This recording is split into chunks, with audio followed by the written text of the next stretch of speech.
Hola, ¿qué tal chicos? Bienvenidos a su clase de este día. Bueno, pues hoy vamos a estar aprendiendo sobre un tema nuevo. Vamos a comenzar, se llama componentes del proceso lector. Y dentro de este componentes del proceso lector vamos a ver también la estructura externa e interna de un libro, porque parte de comprender de una forma adecuada lo que leemos es también entendiendo cómo se estructura el libro que estamos a punto de comenzar a estudiar. Entonces, pues vamos a comenzar haciendo como un pequeño repaso de un tema que vimos, que ya hemos visto, que es este proceso de lectura. Acuérdense que en el semestre pasado estuvimos hablando sobre cuáles son los pasos que se deben seguir a través de la lectura para poder tener una mejor comprensión.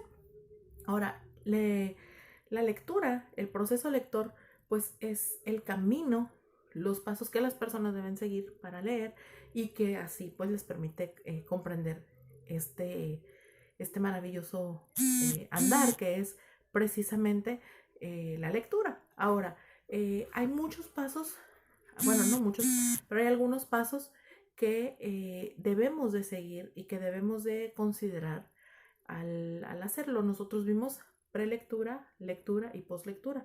Y estos tres pasos son muy importantes porque si no analizamos, si no comprendemos lo que estamos leyendo, entonces estamos haciendo simplemente un paso de algún texto con nuestros ojos y nada más. El objetivo de la lectura debe de ser comprender lo que leemos porque ese es el proceso por el cual aprendemos.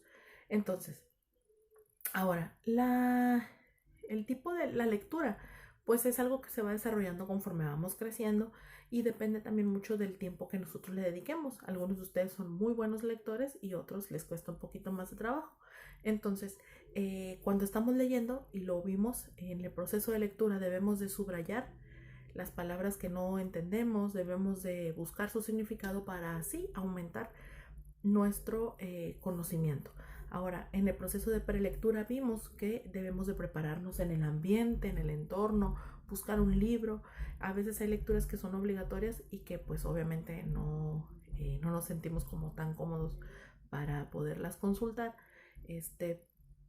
de manera voluntaria, pero aún así debemos siempre de seguir ese tipo de consejos pues para poder hacerlo de la mejor manera. Ahora, eh, ¿cuál es la etapa más importante o qué etapa es más importante del proceso lector? Bueno, en el proceso lector no se puede decir que una etapa u otra es más importante porque pues todas traen en su conjunto esa oportunidad de comprender mejor un texto. Entonces cada una de ellas tiene un propósito diferente y por lo tanto pues aporta algo distinto al esfuerzo de los lectores por construir el significado del texto.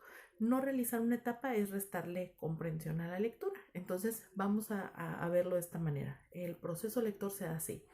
Antes de leer, que es lo que conocemos, prelectura, durante la lectura, que sería la lectura, y después de la lectura, postlectura. Antes de la lectura sabemos que debemos, ya lo comenté ahorita, de prepararnos nuestro material, nuestra área, el ambiente, etcétera, etcétera.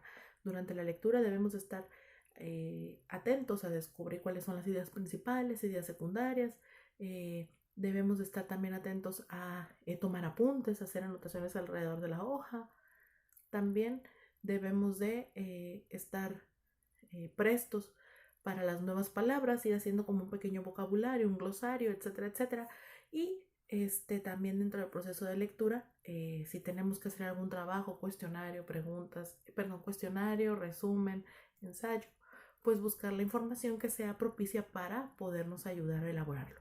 Y finalmente, después de la lectura, viene ese proceso donde nosotros reflexionamos sobre el texto. Si es un texto que a lo mejor incluye alguna vivencia, pues reflexionamos sobre esa vivencia y entonces surge la retroalimentación, ¿ok?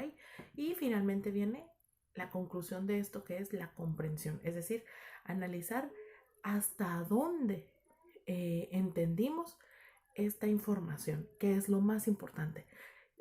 Hay diferentes medios como maestros de medir lo que ustedes aprendieron de un texto y esto es a través de sus trabajos. Ahí nosotros medimos qué es lo que ustedes aprendieron, cuál es el aprovechamiento, etcétera, etcétera. Y así, bueno, pues vamos contemplando esos pasos. Ahora,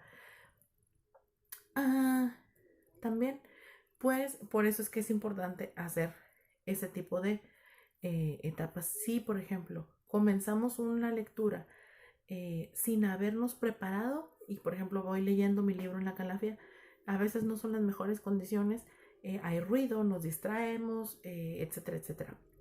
Si, por ejemplo, antes, si yo decido no leer un libro y solo me concentro en, pues voy a hacer un resumen sobre el título de mi libro, tengo la información incompleta. A lo mejor he percibido una información que no iba acorde el título con el texto y entonces mi información va a estar equivocada, ¿no? Y cuando el maestro vea tu trabajo va a decir, este trabajo no está bien hecho porque el libro no habla de eso, sino de esto. Y bueno, ahí hay un problema, ¿no?